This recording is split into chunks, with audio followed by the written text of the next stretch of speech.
Muy buenas tardes, bienvenidos a las 23ª Jornadas Internacionales de Educación en la Facultad de Ciencias de la Administración de la Universidad Nacional de Entre Ríos. Estamos transmitiendo en vivo a través de YouTube en el canal de nuestra facultad. Les vamos a recordar antes de comenzar que para confirmar la asistencia deben acceder a un formulario compartido que está en la descripción de esta jornada debajo de la ventana donde aparece el video en YouTube. La próxima actividad está a cargo de María José Massanet, quien es doctora en Comunicación Social, egresada de la Universitat Pompeu Fabra. Actualmente es profesora lectora Serra Hunter en la Facultad de Información y Medios Audiovisuales de la Universitat de Barcelona. Ha participado como Project Manager e investigadora en diferentes proyectos europeos como el Transmedia Literacy y el Transgang. Sus líneas de investigación se centran en la educación mediática, las narrativas transmedia, la adolescencia y juventud, las series de ficción, la perspectiva de género y la representación de la sexualidad y la relación amorosa en los medios de comunicación. Ha publicado su trabajo en diferentes revistas científicas como New Media in Society, Information, Communication in Society, Learning, Media and Technology, Journal of Youth Studies, Sex Education y Young, entre otras. Ha publicado el libro La educación mediática en la Universidad Española conjuntamente con el doctor Joan Ferrés. Ha sido profesora visitante en la Loughborough University, en la Universidad Central de Venezuela, en la Université Sorbonne Nouvelle Paris III y en la Ghent University. Con ustedes, María José Massanet. Adelante. Muchísimas gracias por la presentación y por la invitación. Estoy encantada de poder estar aquí hoy con ustedes y presentar el proyecto Transmedia Literacy. Es un proyecto que lideró el profesor Carlos Scolari y yo trabajé en este proyecto durante 4 años y hoy estoy encantada de poder presentar los resultados, los materiales para que puedan ser, para que todo el mundo los pueda utilizar y puedan ser de utilidad a la comunidad educativa. Voy a poner la presentación y se hace un poco raro hacer una presentación viendo tu propia presentación y sin ver el feedback de la gente. Entonces, si hay algún comentario o algún punto que no se entiende, agradeceré que lo adjuntéis en el chat y a posteriori ya he hablado con Patricia y Pamela que gestionarán lo que no se entienda, las preguntas y podremos tener un poco más de interacción.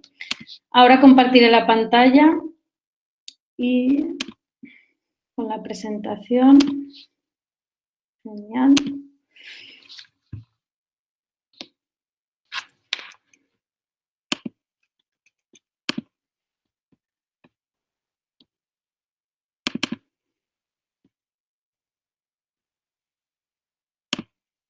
Un momento.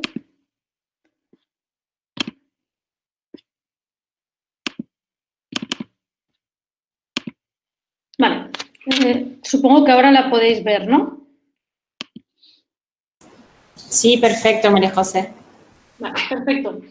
Bueno, voy a intentar ceñirme a los 45 minutos. Tengo aquí mi cronómetro.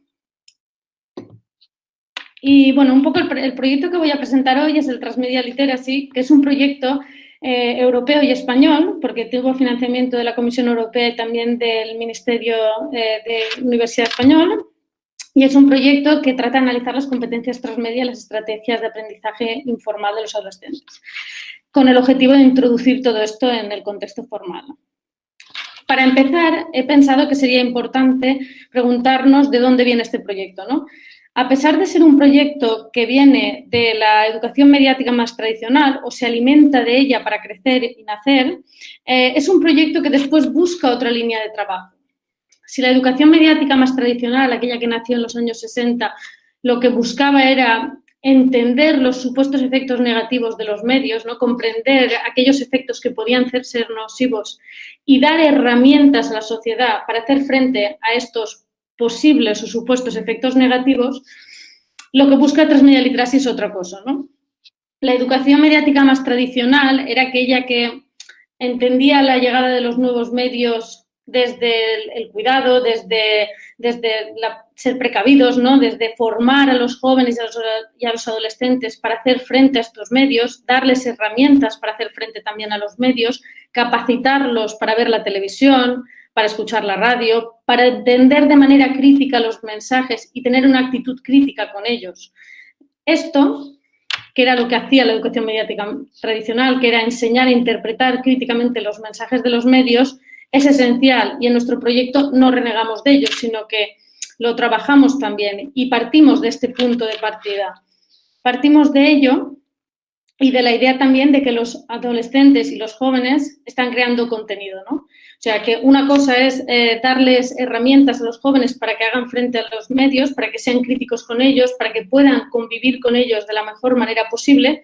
Otra es también enseñar a los jóvenes a crear contenidos, y esto también lo hacía el alfabetismo tradicional, y es cuando se incorporaron en las escuelas los periódicos escolares, cuando se introdujeron radios en la escuela. De hecho, no son pocos los ejemplos de estas actividades en la escuela más tradicional.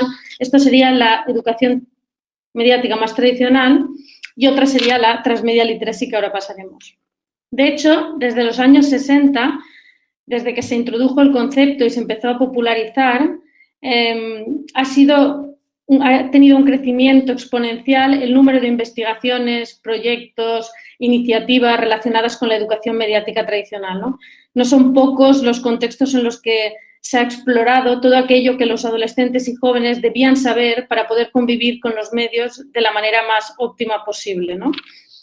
De hecho, os he puesto aquí una diapositiva de Google, ¿no? Donde se ve cómo en los últimos años ha crecido exponencialmente el trabajo que se ha hecho alrededor de la educación mediática tradicional. Entonces, ¿qué es la transmedia literacy de la que hablamos nosotros? La transmedia literacy se inserta dentro de la educación mediática tradicional, parte de ella, pero lo que se hace es otra pregunta. Si hasta ahora nos habíamos estado preguntando qué es lo que deberían saber los adolescentes y los jóvenes para poder interactuar de la mejor manera posible con los medios, qué skills, qué habilidades deben tener estos jóvenes, el proyecto Transmedia Literacy se hace otra pregunta, una pregunta diferente. Se pregunta, ¿qué están haciendo los jóvenes con los medios? ¿No? En lugar de preguntarse qué deberían saber para interactuar con ellos, se pregunta qué están haciendo. Y esto lo hace en 3 ámbitos diferentes. Lo iré explicando a través de ejemplos, ¿no? Por ejemplo, en el ámbito de los videojuegos, tenemos adolescentes que están jugando videojuegos activamente, que juegan desde sus casas con otros gamers de la otra parte del mundo, que mientras juegan aprenden cosas, que tienen habilidades, diferentes habilidades para jugar con estos videojuegos, desde la habilidad técnica más simple, que sería poder instalar este juego y ponerlo en marcha, hasta la capacidad de pasar pantallas, de resolver problemas dentro del juego, de organizarse y coordinarse para seguir y para echar adelante una estrategia, para poder pasar una pantalla, ¿no? La capacidad de resolver problemas cuando se está jugando a un videojuego, la capacidad de crear un avatar, de transformar este avatar, de moverlo dentro del juego. Todas estas capacidades, todas estas habilidades, ¿cómo se han adquirido? Pues sería nuestra pregunta es, ¿cómo aprenden los jóvenes a superar un nivel en un videojuego? ¿Cómo comparten este conocimiento? ¿Cómo circula este aprendizaje? ¿De dónde nace todo este conocimiento? ¿Nace en la escuela? ¿Lo aprenden en la escuela? ¿Lo aprenden fuera, entre iguales? ¿Cómo lo comparten? Un poco la pregunta de nuestro proyecto es a la inversa. En lugar de pensar en qué deberían saber, buscamos explorar qué conocimientos los adolescentes y los jóvenes ya tienen, de hecho. Qué conocimientos han adquirido, dónde los han adquirido y cómo los han adquirido. Un ámbito sería los videojuegos, un ámbito muy extendido en el que en nuestro proyecto emergieron miles de competencias, bueno, muchas competencias relacionadas con los videojuegos, con pasar una partida, con crear un avatar, incluso otras skills, otras habilidades que consideramos antisocial skills, ¿no? Unas habilidades que puede que no estén reconocidas, pero que contemplan también un conocimiento, como la capacidad de hacer trampas para pasar una partida o la capacidad de descargar un programa que de manera ilegal, sin pagar. Bueno, esto también contempla unos conocimientos. ¿Cómo han aprendido todo esto los jóvenes? Sería la pregunta. Otro ámbito en el que nos adentramos mucho es el ámbito de la cultura participativa, ¿no? El ámbito de las narrativas, de cómo se expanden estas narrativas, de cómo evolucionan con la complicidad de los fans, de los usuarios. Un ejemplo que he puesto en esta diapositiva sería el caso de los fanfiction, ¿no? De las expansiones narrativas que están haciendo los fans de Harry Potter, por ejemplo. Una expansión narrativa sería la expansión de una narrativa más allá de la construcción que ha hecho el canon, que sería la empresa, ¿no? La industria. Es cómo esta narrativa se expande a través de las redes sociales o otras plataformas con la complicidad de los usuarios. Aquí he puesto, por ejemplo, esta diapositiva en la que podemos ver que de Harry Potter se han creado 720.000 historias por los usuarios. Es decir, después de ver las películas, leer los libros, de seguir la saga, los usuarios han decidido escribir 720.000 historias sobre estos personajes, expandir de una manera enorme la narrativa de esta historia, ¿no? Esto lo pueden hacer en las páginas de fanfiction tradicionales, de hecho lo hacen en estas páginas, pero también hay otras plataformas en las que los jóvenes y los adolescentes están activos. En nuestro proyecto descubrimos que muchos adolescentes utilizaban plataformas como Wattpad. Cuando íbamos a las escuelas, cuando preguntábamos a los adolescentes qué plataformas utilizaban, qué estaban usando, les preguntábamos, ¿estáis usando Wattpad?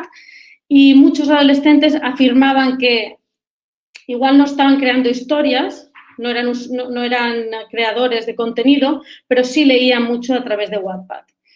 Wattpad es una plataforma, una comunidad de fans donde comparten sus historias, donde hay diferentes roles, donde hay escritores de fanfiction que tienen a personas de confianza allá adentro que les asesoran, son beta readers que revisan su trabajo, les ayudan a mejorar su trabajo y no solo a nivel de ser fiel a la narrativa, ¿no? De construir bien los personajes. Si yo estoy escribiendo sobre Harry Potter, lo ideal es ser capaz de ser fiel a esta narrativa, pero también escribir bien, ¿no? A nivel de ortografía, de poderse expresar bien. Y los beta readers están allá dentro de la plataforma, les guían, les ayudan, les acompañan. También están los fans de estos creadores de fanfiction. También hay otras personas dentro del Wattpad que te pueden ayudar a crear la portada de tu libro, de tu cuento, de lo que estés creando, ¿no? Y lo que nos encontramos es que la gran mayoría de adolescentes no están creando contenido, no están creando fanfiction, pero los que lo crean, que son unos cuantos, normalmente son muy activos o acostumbran a ser activos, pero además de ser activos, están aprendiendo mucho y consiguen crear unos productos de calidad en muchos casos, ¿no? En un instituto de Barcelona encontramos un adolescente que había escrito 3 novelas, que podríamos hablar de la calidad de las novelas, de la escritura, pero el hecho era que había pensado en 3 narrativas, las había construido, las había plasmado en un libro, les había hecho la portada y había colgado sus narrativas en Wattpad y tenía seguidores, ¿no? Tenía como una comunidad de personas que le pedía que siguieran escribiendo y con la que ella compartía sus historias. Claro, la pregunta a esto es, ¿cómo aprenden los jóvenes a producir y distribuir fanfiction y a crear vídeos en este sentido también? Es decir, ¿cómo aprenden a crear contenido para la cultura participativa? ¿Cómo aprenden a crear estos fanfiction, a construir las historias? ¿Quién les está enseñando, no? ¿Lo aprenden en la escuela? Una pregunta que hacíamos también a los profesores y a los adolescentes cuando íbamos era si los profesores conocían Wattpad y muchos profesores no conocían todavía esta red social, ¿no? Donde muchos adolescentes se concentraban y leían fanfiction. Entonces, ¿dónde han aprendido? Es la pregunta. Y otra pregunta, ¿dónde han aprendido, por ejemplo, a crear un vídeo, ¿no? A crear un fanbit y no un fanfiction? ¿Dónde han aprendido a crear un fanart, ¿no? Un póster sobre una narrativa que les gusta? ¿Dónde aprenden a expandir estas historias a partir de las series que miran, de las películas, las sagas que les gustan? Todo esto, ¿dónde se está aprendiendo, no? Era nuestra pregunta. Y el último ámbito que nos interesaba mucho era el ámbito de las redes sociales. Coincidiremos todos que el uso que hacen los adolescentes de las redes sociales es muy intenso y la manera como fluctúan y se mueven a través de ellas también es muy intensa, ¿no? Como a modo de ejemplo, explicaré que cuando nosotros llegamos al proyecto, empezamos en la escuela, llegamos a la escuela para empezar el proyecto, durante los primeros meses de trabajo de campo en la escuela, muchos de los adolescentes en el contexto de Barcelona estaban migrando de ciertas plataformas como redes sociales, como sería Facebook, a nuevas redes sociales como sería Snapchat. Y en aquel momento prácticamente todos los adolescentes de la escuela nos hablaron de su uso de Snapchat, ¿no? Pasaba a ser una red social importante para ellos y la comparaban con otras redes que estaban usando en el mismo momento, porque no era la única, obviamente. Usaban en aquel momento Facebook, Instagram. En aquel momento incluso los investigadores del proyecto nos hicimos algunos investigadores una cuenta de Snapchat, ¿no? Para ver cómo funcionaba, con la curiosidad de que no conseguimos amigos en esta red social, ¿no? Porque nuestro ámbito de interacción, nuestra red social no estaba ya, ¿no? Curiosamente, siendo un trabajo etnográfico que explicaré a posteriori, cuando volvimos unos meses después a la escuela, cuando retomamos el trabajo, nos encontramos que Snapchat había prácticamente desaparecido en el contexto de Barcelona y ahora empezaban a emerger nuevas redes, ¿no? Y Instagram era la gran red hegemónica en aquel momento, que a pesar de que ya existía antes, ahora había quitado todo el protagonismo Snapchat, introduciendo en su aplicación pues todas las características que los adolescentes resaltaban de Snapchat, ¿no? O sea, se había dado movimiento entre las redes sociales, la ecología había movido y los adolescentes habían migrado, se habían movido también dentro del uso de las redes sociales. ¿Qué hacían en estas redes sociales, no? Teníamos, prácticamente todos los adolescentes tenían una cuenta en redes sociales, prácticamente todos eran activos en su uso y creaban contenido para las redes sociales. Y además sabían qué contenido tenían que crear para cada red social. No era el mismo contenido el que se creaba para Snapchat que el que se creaba para Instagram. No estaba igual de cuidado el contenido de Snapchat que el de Instagram, ¿no? Considerando Snapchat una red como más próxima de un círculo más cerrado. En cambio, Instagram, siendo una red social en la que mostrarse, en la que hacer postureo, como ellos decían, implicaba unas mayores skills o habilidades a la hora de crear contenido, ¿no? Habilidades que van desde la narrativa, ¿no? La construcción de la historia dentro de la foto o el acompañamiento de la foto a otras skills más estéticas, ¿no? O sea, tener conocimientos de tonalidades, de saber que con los tonos fríos se muestra una tristeza, con los tonos cálidos una alegría, saber cómo hacer los planos para mostrarse, también buscar incluso capacidad de buscar escenarios para hacer estas fotos, ¿no? De tener en cuenta la puesta en escena, de dedicar el fin de semana en compañía con los amigos para encontrar un sitio donde hacer nuevas fotos para gestionar las redes. También otro tipo de habilidades relacionadas con la gestión de contenido, la gestión de personas y la gestión de uno mismo, ¿no? La capacidad de gestionar redes de personas, de gestionar a las personas dentro de esta red. También la capacidad de gestionar el contenido, de administrar el contenido en los momentos que se tienen que subir para poder tener enganchada a la audiencia, o sea, una interacción con la audiencia, ser conscientes que tenemos unas personas que están siguiendo nuestra red, ¿no? También había otras skills relacionadas, por ejemplo, con la resiliencia, con la capacidad, ¿no? De enfrentar momentos adversos, críticas dentro de las redes, que también esto pasaba en los videojuegos, ¿no? Cuando había un problema, cuando se perdía una partida, ¿no? La capacidad de gestionar el malestar, de seguir adelante y de poder continuar gestionando las redes. Todos estos conocimientos, todas estas estrategias, en algunos casos incluso semiprofesionales, ¿no? Algunos adolescentes que gestionan una marca personal casi profesional dentro de Instagram, ¿dónde se han aprendido? ¿Con quién se han aprendido? ¿De qué estrategias, ¿no? Se han seguido para aprenderse? Aquí he puesto una imagen de TikTok, ¿no? De la gran red social del momento. después de nuestro proyecto llegó TikTok, y es una red social que parte mucho de la imitación, pero donde, claro, demanda unas skills concretas, ¿no? Unas skills narrativas, unas habilidades narrativas, unas habilidades estéticas, unas habilidades también de coordinación de grupos, de personas, ¿no? Hacer estos vídeos significa también coordinar grupos de personas para hacer el vídeo, para organizarlo, para montarlo, ¿no? Todo esto, ¿cómo lo han aprendido los jóvenes? Es nuestra pregunta, es cómo han aprendido los adolescentes a construir su identidad y compartir el contenido en las redes sociales. ¿De dónde emerge todo este conocimiento? ¿Dónde estaba? Y nos encontramos que, de hecho, llevamos ahora ya desde 60 años hablando de educación mediática, profundizando en la educación mediática, pero justo ha sido en las últimas décadas, o en la última década, que hemos empezado a pensar que sabemos poco o casi nada sobre las competencias que tienen los adolescentes, sobre sus habilidades, sobre sus saberes y sobre cómo aprenden, sobre todo ello, ¿no? Hablamos de lo que deberían saber, pero pocas veces exploramos aquello que ya saben. Aquellas competencias transmedia, le decimos nosotros, hablando de la expansión narrativa, de cómo se mueven en diferentes contextos, hablamos muy poco de cómo han aprendido todo esto y de dónde ha emergido, ¿no? Y de qué competencias exactamente tienen. Entonces, esto es lo que plantea el proyecto Transmedia, es pasar de la educación mediática más tradicional, sin obviamente dejarla fuera del ámbito de estudio, a una transmedia literacy.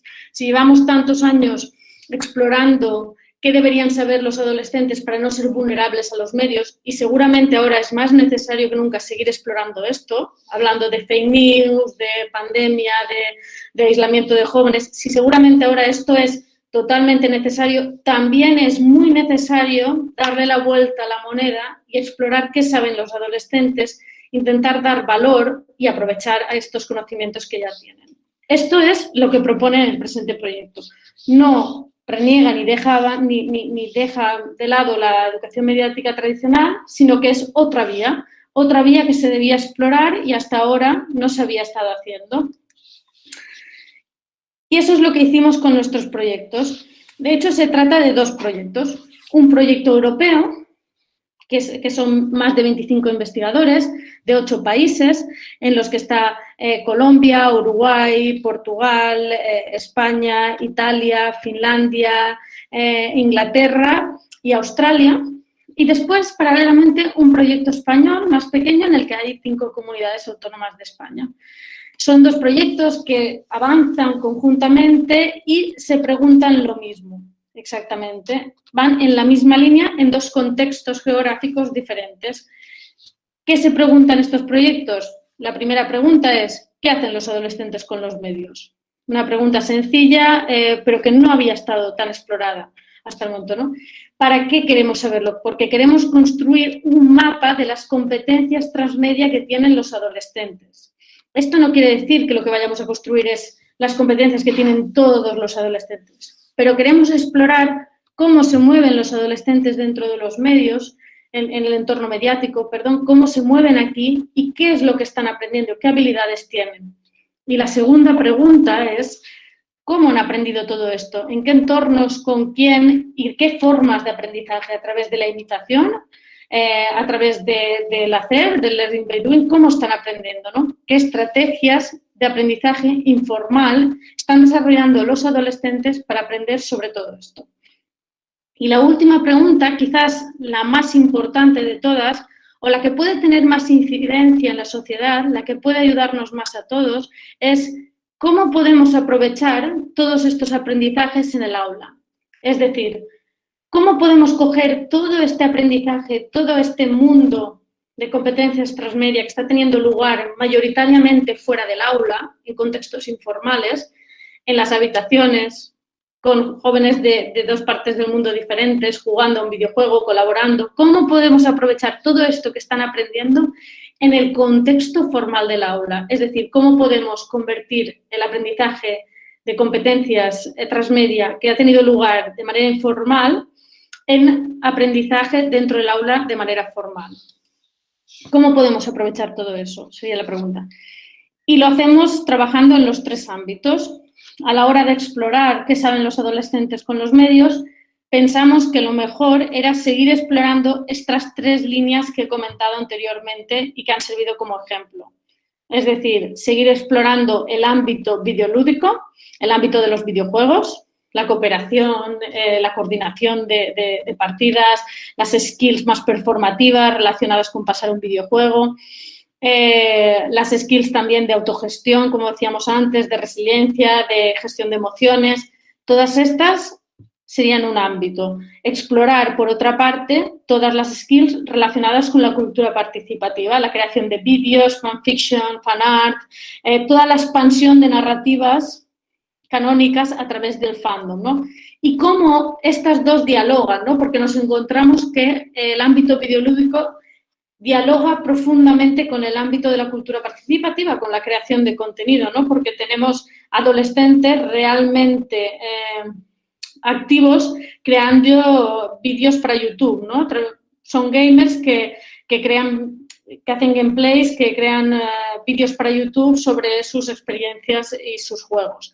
Y esto se relaciona obviamente también profundamente con el tercer ámbito, que es el de las redes sociales, porque obviamente la mayoría de estas creaciones y de estas actividades se vehiculan o tienen lugar o acaban emergiendo en algún punto en las redes sociales. Estos serían como los 3 ámbitos que exploraríamos. ¿Qué hacen los adolescentes en estos 3 ámbitos? Aunque dialogan profundamente entre ellos y están en profunda conexión. ¿Cómo hicimos esto? Un poco nuestra mirada a la hora de enfrentar estas preguntas y de llevarlas a términos era que nosotros no queríamos condicionar en ningún momento aquello que íbamos a investigar, sino que queríamos explorar a través de una observación participante qué es lo que estaba pasando en estos contextos. Entonces, para hacerlo, lo que planteamos es un acercamiento etnográfico que se compone de 3 fases básicas, que es una primera fase, que es un cuestionario muy sencillo en el que preguntábamos a los adolescentes qué es lo que les gustaba sobre los medios, qué estaban haciendo, en qué ámbitos se acostumbraban a moverse, es decir, si estaban haciendo historias, si estas historias las compartían en Instagram, si jugaban a videojuegos, un poco qué es lo que hacían y qué les gustaba hacer. Un cuestionario sencillo que no tiene un objetivo estadístico, sino un objetivo exploratorio, que quiere entender qué se está haciendo para organizar las siguientes fases de nuestra investigación. A partir de este cuestionario, muy sencillo, pasamos a unos talleres participativos que organizamos en diferentes ámbitos, talleres para trabajar las redes sociales, los videojuegos y la cultura participativa. Se trataba de unos talleres en los que se planteaban diferentes actividades a los adolescentes y ellos las llevaban a cabo delante de nosotros de manera interactiva, participando entre ellos. Y aquí podíamos observar cuáles eran sus prácticas, sus conocimientos, dónde buscaban una información cuando no sabían algo, cómo utilizaban los medios en sí. A partir de estos talleres, donde nosotros pudimos observar durante varias semanas cómo los adolescentes se desenvolvían en este entorno mediático y en esta creación de contenidos y también de juegos, seleccionamos a una serie de adolescentes que o bien tenían muchas skills, o sea, tenían muchas habilidades, o bien tenían habilidades pero no las habían expuesto durante los talleres. Intuíamos que había mucho más allá en lo que profundizar. Y entonces les hicimos entrevistas en profundidad. También a partir de los resultados del proyecto decidimos explorar aquellos espacios mediáticos donde ellos se sentían más cómodos o estaban siendo más activos, como por ejemplo algunos youtubers, también Wattpad fue una de las comunidades que analizamos. De todo esto emerge un trabajo de campo muy grande, muchos datos a analizar, 8 países, 50 investigadores finalmente, empezamos con muchos menos, pero acabamos con un volumen muy grande y emergieron de aquí 1.600 cuestionarios, 1.633 exactamente, realizamos 58 talleres participativos e hicimos 311 entrevistas. Finalmente, analizamos también las 8 comunidades online. ¿Qué emerge de aquí y qué es seguramente lo más interesante para esta charla, ¿no? De aquí emergen las competencias transmedia y las estrategias informales de aprendizaje.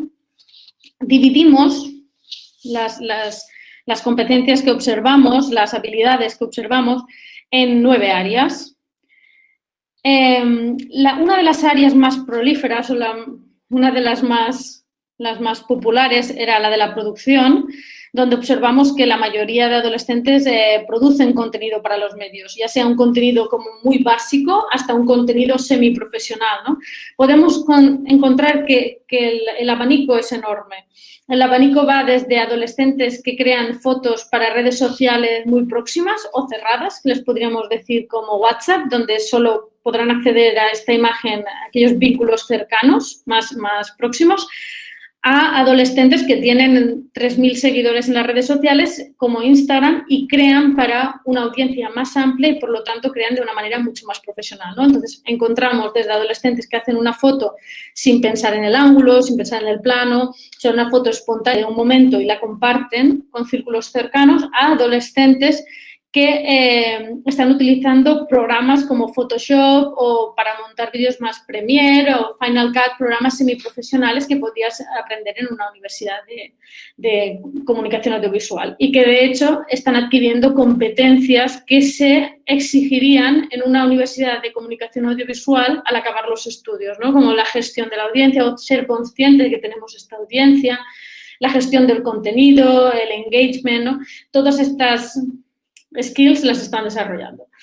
En el ámbito de la producción, como decía, el abanico es muy amplio. Casi todos producen, pero algunos de manera más profesional y otros menos. En el ámbito de la gestión social, también encontramos adolescentes que hacen una gestión social muy interesante y que aprenden a gestionar, por ejemplo, equipos de jugadores cuando están jugando un videojuego. Otros que, por el contrario, hacen una gestión social mucho más limitada porque hacen una producción muy individual, pero, por ejemplo, teníamos un grupo de chicas que quedaban los fines de semana para grabar vídeos y había una clara líder que gestionaba el grupo, que era la que adquiría un poco el rol de la directora de la producción que hacían, ¿no?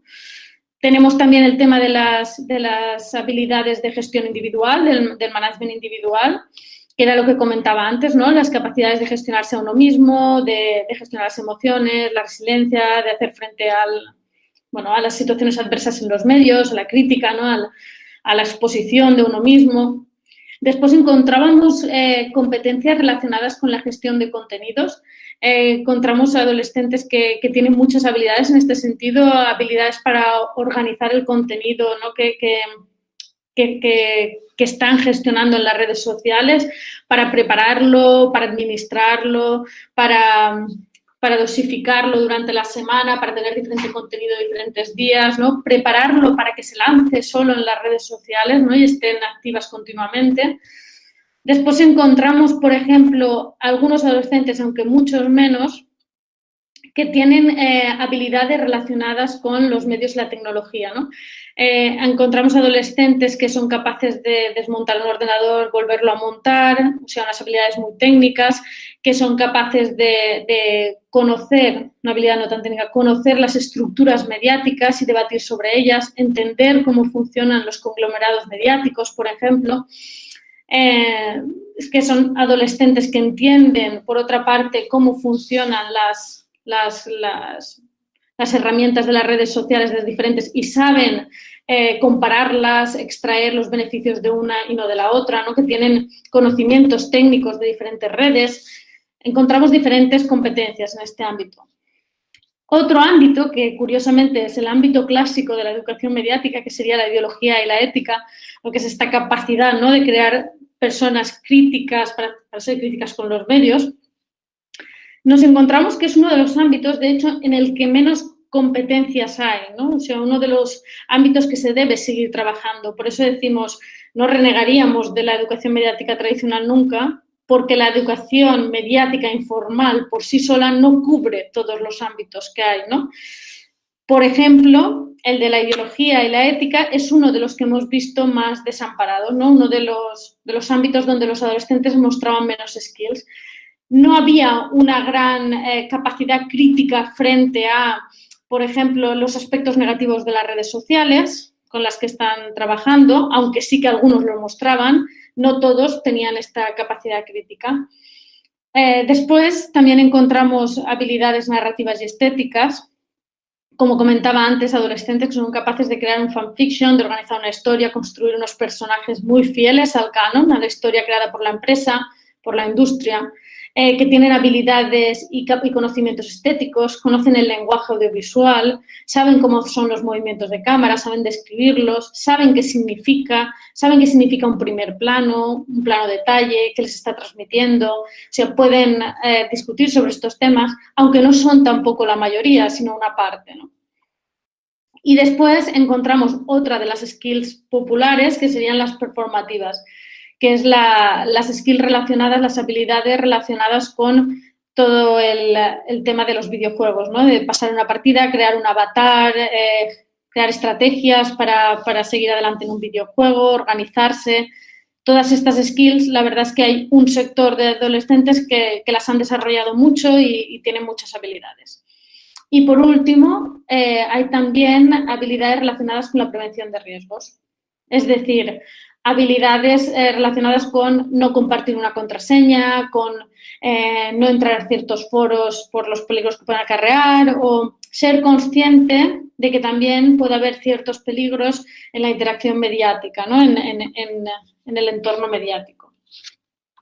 Y por último tenemos las estrategias informales de aprendizaje, que de hecho aquí lo que nos encontramos es que no hay mucha cosa nueva, sino que se trata de unas estrategias muy tradicionales ya muy utilizadas en los entornos de educación formal, ¿no?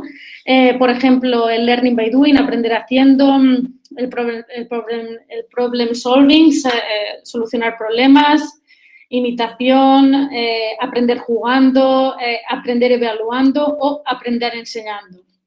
O sea, nos encontramos que muchos de estos aprendizajes tienen lugar en redes sociales como YouTube, que emerge como la gran red de aprendizaje, donde los adolescentes no solo aprenden sobre los medios, no solo aprenden cómo moverse dentro de los medios y cómo pasar una partida de un videojuego y cómo descargarse una aplicación que necesitan, sino que también en muchos casos acuden a YouTube para aprender de conocimientos que están insertados en el currículum formal educativo. Es decir, encontramos adolescentes que nos hablan de YouTube como un segundo profesor donde acudir cuando no han escuchado en clase, se han desconcentrado, no han entendido algo y no quieren pedir al profesor que repita, por tanto acuden a YouTube. YouTube es su ingeniería de búsqueda básica, más que Google, ya fins i tot, incluso es el espacio donde ellos adquieren respuesta a las preguntas que tienen en relación a los medios y también a otros conocimientos. Y muchas veces, para aprender aquello que les está mostrando YouTube, lo aprenden de esta manera, ¿no? Imitando, haciéndolo igual, jugando, ¿no? Incluso. En este contexto también es importante destacar que encontramos que algunos adolescentes aprendían enseñando sobre los medios. Es decir, encontramos adolescentes que jugaban a un determinado videojuego y otros compañeros y otras compañeras de clase les habían pedido cómo habían pasado una partida o cómo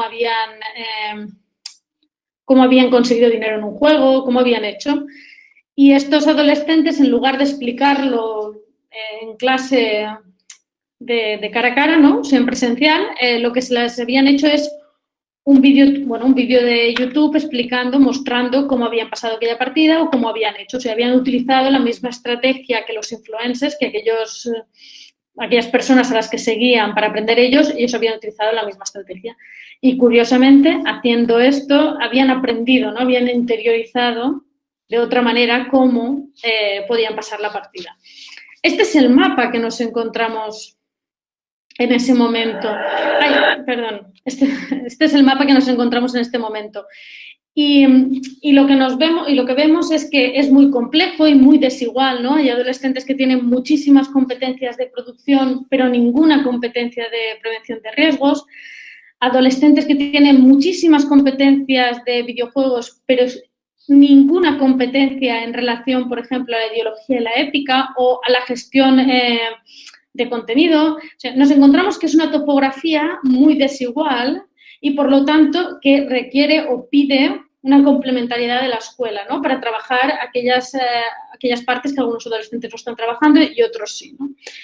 Como ejemplo, había puesto aquí un vídeo de unas chicas que realizaron en un taller audiovisual, porque pensé en un taller participativo, que podría ser muy ilustrativo ver este vídeo, ¿no?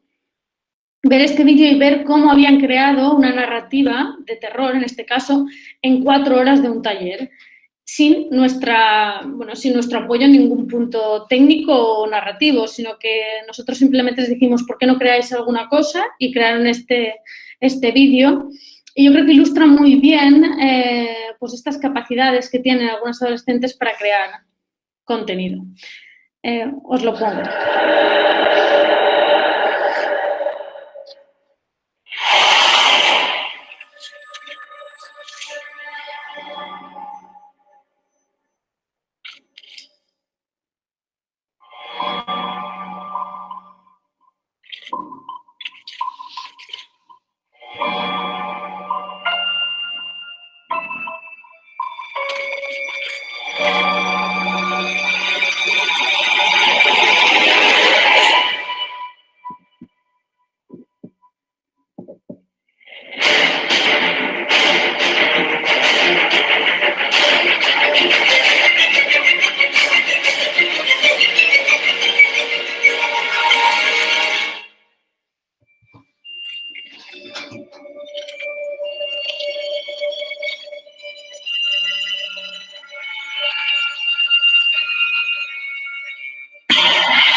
Este vídeo que realmente en cierto aspecto sorprende, ¿no? Que 4 adolescentes en 4 horas puedan pensar la idea, hacer un storyboard, construir los planos, organizarse, grabarlo y montarlo.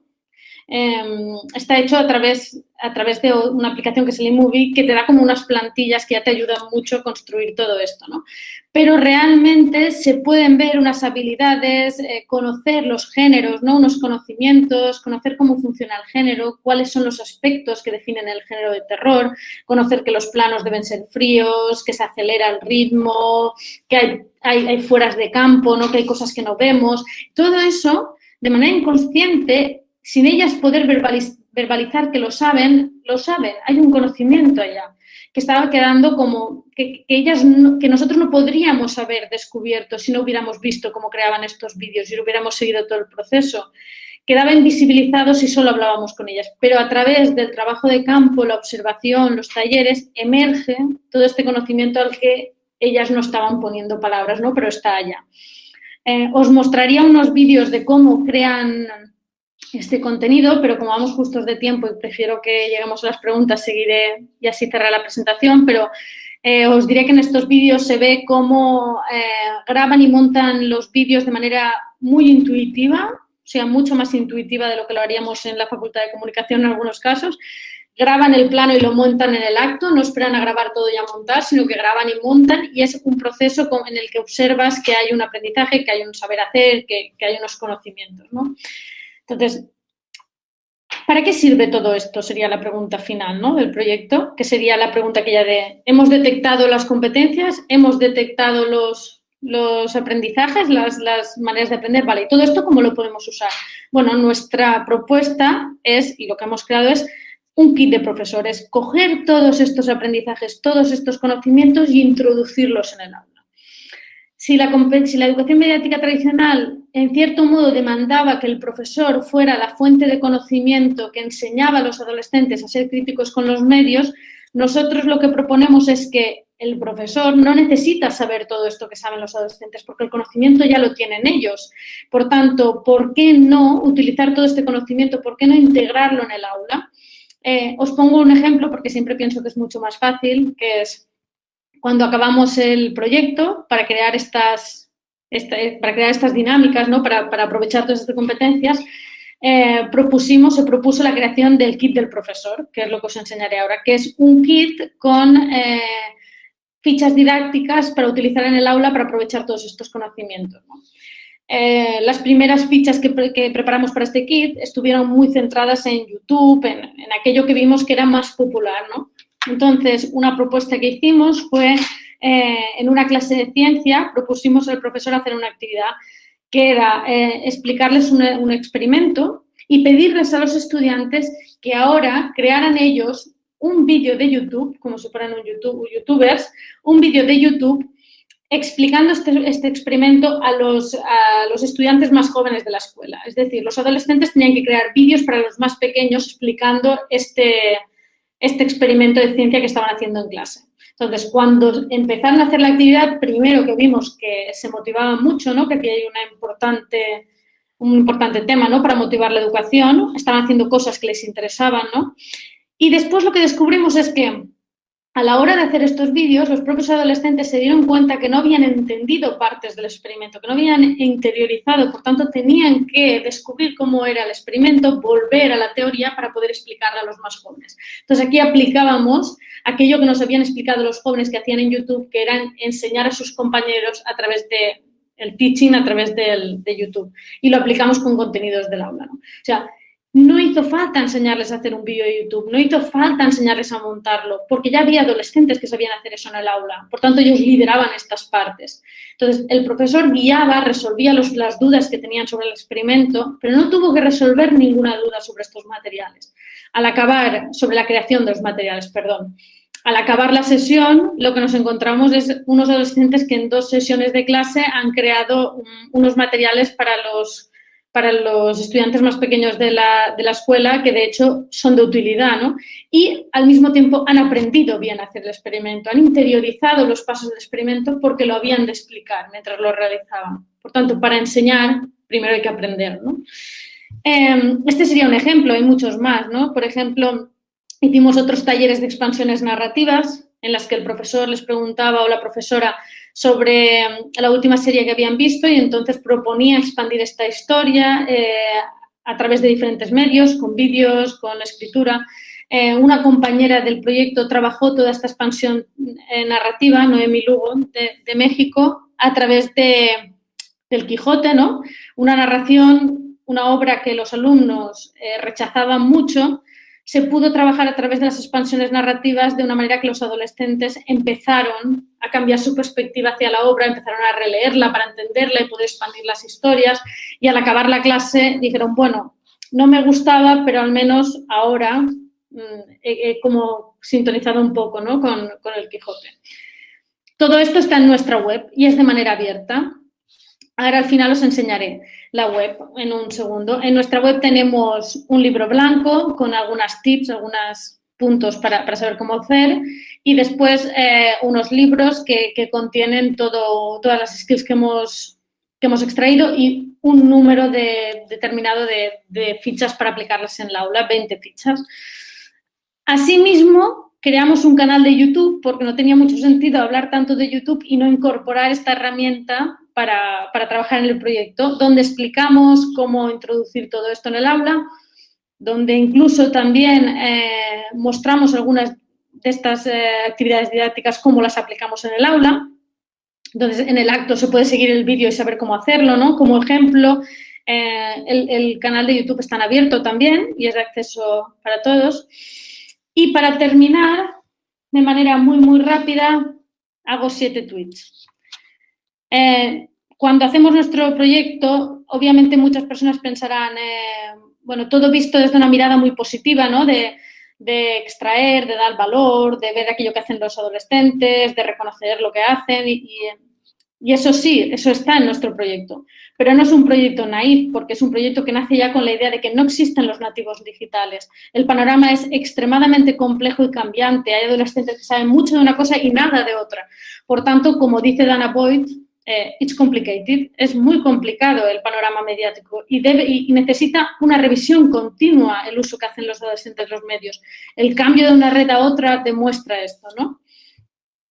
La distribución de competencias entre los adolescentes no es regular ni está equilibrada, que es lo que decíamos, es una topografía muy irregular. Además, las competencias transmedia tienen un importante sesgo de género y de esto hemos estado escribiendo últimamente. Todas las skills relacionadas con videojuegos están muy ligadas a los chicos y las skills relacionadas a la narrativa y la expansión a las chicas. Por tanto, se sigue manteniendo estos roles estereotípicos de género, no se han roto. Los adolescentes son conscientes de la necesidad de adquirir competencias para la prevención de riesgo. Esto no significa que les interese adquirirlas. Es decir, los adolescentes son conscientes que es importante protegerse, pero a veces deciden no tomar esa prevención y lo deciden de manera consciente. Los adolescentes aplican estrategias tradicionales de aprendizaje informal dentro de los nuevos entornos digitales. Esto es lo que comentaba, ¿no? No hay nada nuevo, son las estrategias de toda la vida incorporadas dentro de los entornos digitales. Y por último, la imitación es una de las principales estrategias de aprendizaje y lo hacen a través de YouTube, que es uno de los espacios más importantes y ocupa el lugar central en el consumo de contenidos y a veces incluso de la producción.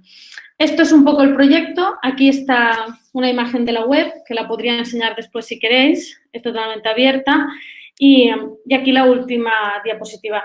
Me sabe mal que he ido un poco rápida al final, pero no me quería pasar del tiempo para que pueda ver la parte de preguntas. Y ahora saldré de la presentación y si en las preguntas lo queréis os enseñaré la web, pero si no puedo pasar el link por el chat para que cada uno lo pueda ver, ¿vale?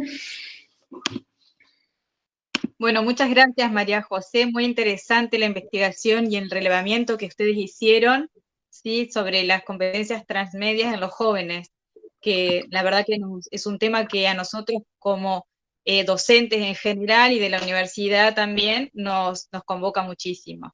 Hay algunos comentarios, por ejemplo, sobre la expresión o la expansión de las historias, las narrativas que vos comentaste, y está muy vinculado también a lo que ayer se estuvo hablando en las jornadas, ¿no?, de la producción escrita. Entonces te quería preguntar y retomar una pregunta que surgió bastante ayer, es cómo impactan estas tecnologías, las tecnologías en la producción escrita, en la escritura de los jóvenes. Sí, una pregunta interesante que a veces me olvido de reflexionar sobre esto al principio. También pido disculpas si alguna cosa no ha quedado clara, porque es verdad que me resulta raro ir viendo el PowerPoint sin ver ninguna cara, entonces a veces voy rápido. Pero una pregunta importante sería preguntarse qué es una narrativa transmedia, ¿no? Primero de todo. Y una narrativa transmedia es una narrativa que se expande a través de diferentes medios y lo más interesante es con la complicidad de los usuarios. Es decir, ¿una narrativa se puede expandir a través de diferentes medios sin los usuarios? Sí, claro. Star Wars se expande en el cine, en series, en cómics, incluso en merchandising, ¿no?, que tiene también su narrativa dentro. Se expande. Pero, ¿qué hacen los fans, además? Siguen expandiendo la historia, ¿no? Twin Peaks sobrevivió tantos años gracias a que los usuarios la siguieron expandiendo, ¿no? Y le siguieron dando vida después de que la industria, la empresa ya no sigue expandiéndola, ¿no? Esto es extremadamente interesante porque cuando los usuarios, que muchas veces son gente joven, y no siempre, también digo, cuando los usuarios expanden narrativas, están adquiriendo competencias y muchas competencias que se podrían trabajar en asignaturas como lenguaje, literatura, ¿no? Están aprendiendo a escribir, a organizar un texto, están aprendiendo ortografía, están aprendiendo, lo que decíamos, ¿no?, a corregirse unos a otros. Incluso en algunos casos aprenden otros idiomas, ¿no?, porque hay algunos escritores de fanfiction que están expandiendo historias que quieren expandir también su ámbito de influencia y, por tanto, empiezan a hacer traducciones en inglés de sus narrativas. Y, claro, entonces tienen a un beta reader, a un revisor del inglés, un nativo, que les revisa esto. Y entonces esta revisión, esta escritura, ahí hay un aprendizaje también, ¿no? Entonces, claro, lo interesante a nivel educativo, ¿no?, porque la expansión narrativa por los usuarios tiene muchas partes interesantes, ¿no? O sea, lo interesante a nivel educativo es aprovechar todas estas emociones, todo este engagement, ¿no?, todo con la expansión de la narrativa para trabajar todo el contenido curricular de escritura, narrativa, todo este contenido en el aula, ¿no? Aprovechar todos estos adolescentes que están motivados con una narrativa en concreto para trabajarla en el aula. Tal vez tiene más sentido pedir a un adolescente hoy que escriba sobre euforia, sobre una serie que está viendo, ¿no? Sobre Euphoria o sobre otra serie, no sé, Rebeldes, o una serie, o sobre Por 13 razones, ¿no? Series que están viendo los adolescentes, que escriba sobre ella, que no pedirle que haga una redacción random sobre un tema que no le interesa, ¿no? A lo mejor tiene más sentido, en algún caso, emocionarles o hacerles sentir emoción hacia la escritura con cosas que les interesan, ¿no? Y explorar también estas comunidades, darles sentido a estas comunidades, darles importancia. Tal cual. Y otra de las cuestiones que también surgió de tu charla es el concepto de los estudiantes como productores de conocimiento, ¿no? Que una de las cuestiones que nos preocupan a los docentes en particular de todos los niveles es que son como más usuarios los jóvenes, ¿no? Frente a las tecnologías. Considerar a los estudiantes como usuarios de tecnologías y no realmente como productores de conocimientos a partir o con las tecnologías. ¿Qué te parece?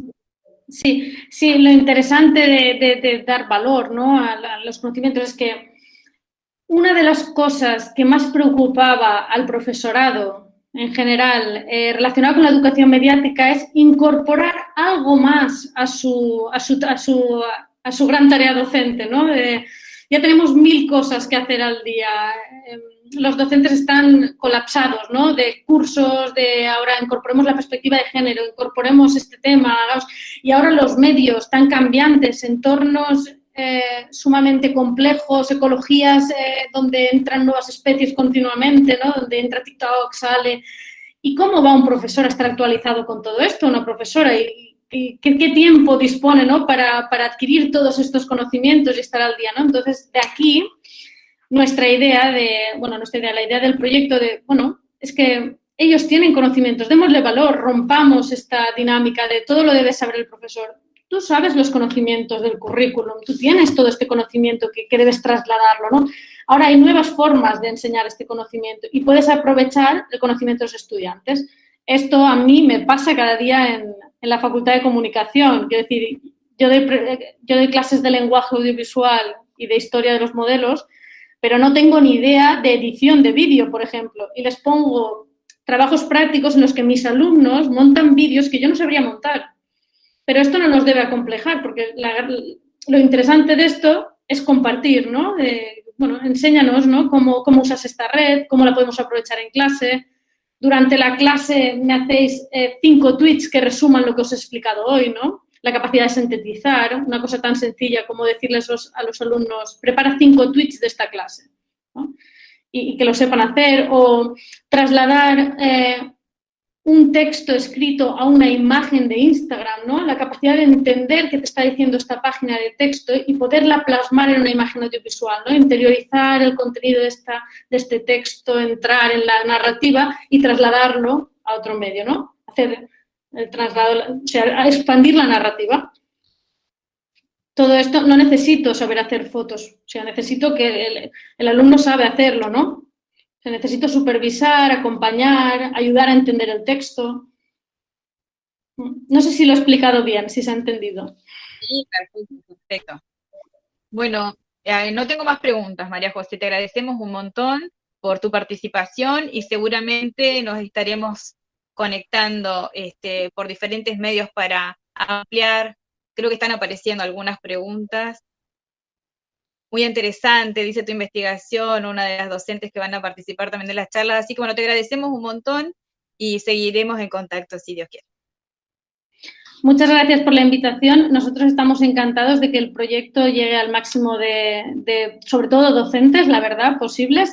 Este ha sido siempre nuestro objetivo, más que solo la vía académica de publicación. Por tanto, cualquier material que necesitéis o cualquier información sobre el proyecto, estaré encantada de hacerosla llegar. Así que muchas gracias por la invitación.